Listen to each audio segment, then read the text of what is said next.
Hey everyone, I am here to show you how to use your Aromaglide Fitment, okay?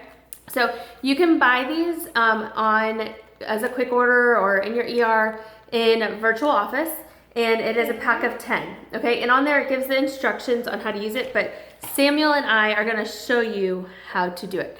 So what I've made is an immunity roller, and I just am repurposing one of my already used ones. Okay. Yep. All right, let's show them. So you're gonna twist this off, okay? And you're gonna pop, if you can use the cap, and you're gonna pop off this piece, if you can see it, okay? Yeah. So then now Samuel, put the roller in here. Okay, so you're gonna put the roller in there, and you'll see it just sits on there, okay? It doesn't actually like go in there, but when you put this on and you twist it tight, closed, then guess what? It makes it go on. And then when you're ready, you just pop it back off, okay?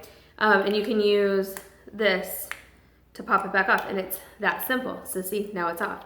So again, you just put it on there like this, you'll push it down, and then you just twist it on. And then that is how you use it. So this came in your starter kit, just in case it's been sitting around and you didn't know how to use it. It's so it, okay, be careful, because it's oregano, so it's gonna irritate him. So we need to go wash his hands now. But that is how you use your fitment. All right, I hope that's quick and simple. Goodbye.